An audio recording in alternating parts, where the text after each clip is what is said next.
Hai, jumpa lagi dengan saya Christian Guswai untuk Retail Guru Podcast. Kali ini saya akan membahas tentang penjualan. Kalau saya tanya, penjualan itu adalah sebab atau akibat? Saya ulangi ya, sales atau penjualan itu sebab atau akibat? Ada yang mengatakan sales atau penjualan itu adalah sebab. Kalau itu ya pilihan Anda, maka akan terjadi seperti ini. Karena sales itu adalah sebab, sehingga Anda melakukan yang lain-lain.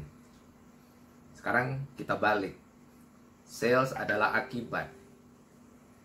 Sales adalah akibat. Sehingga pekerjaan kita yang sesungguhnya adalah menyebabkan terjadinya penjualan, menyebabkan terjadinya sales. Anda pilih yang mana? Kalau Anda tanyakan itu kepada saya akan mengatakan sales adalah akibat. Tugas kita adalah menyebabkan terjadinya penjualan.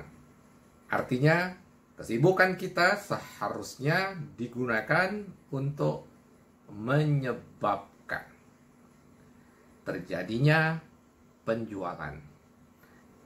Karena sales itu adalah akibat, maka dia tinggal menunggu. Seandainya yang Anda sebabkan, yang Anda lakukan sebagai sebab, benar-benar Anda kerjakan, benar-benar Anda sebabkan, maka sales adalah keniscayaan. Maka sales sudah bisa dipastikan. Sekarang, apa penyebab dari penjualan? Sebagai pebisnis, kita harus memahami apa yang mengakibatkan terjadinya penjualan. Ya, sebab akibat. Hukum sebab akibat. Jika Anda menyebabkan, akibat menjadi keniscayaan. Ada banyak yang harus dilakukan oleh pebisnis sebagai penyebab. Ya.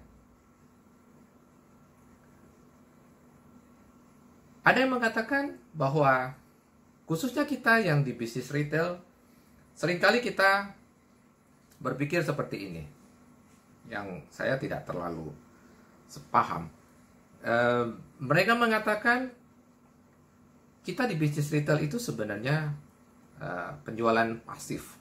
Kita buka toko, nanti pelanggan datang. Itu penjualan pasif.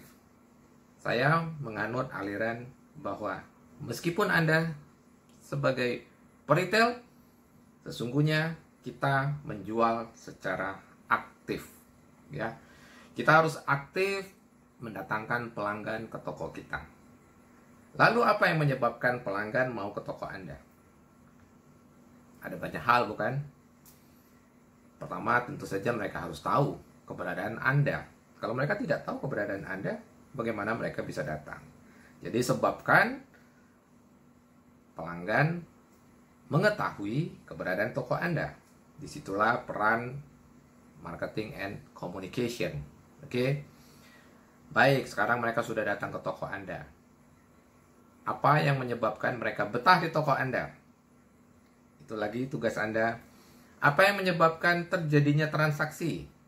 Ada serangkaian faktor. Nanti kita bahas di episode mendatang.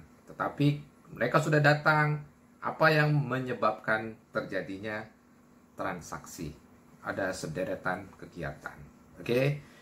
Kemudian apa yang membuat mereka betah berlama-lama di toko kita? Karena kalau mereka betah di toko kita lama, maka kesempatan terjadinya transaksi akan makin besar lagi. Disitulah peran pelayanan. Ya, di episode berikutnya kita akan membahas faktor-faktor penentu penjualan.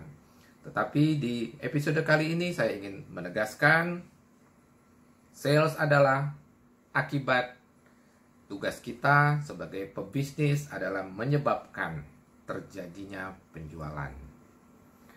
Demikian episode kita kali ini. Semoga menginspirasi. Anda bisa bagikan video ini kepada rekan-rekan Anda, kepada orang-orang yang bekerja bersama Anda, agar semakin banyak orang yang memahami hakikat dari bisnis kita. Sampai kita jumpa lagi. Salam grow and prosper.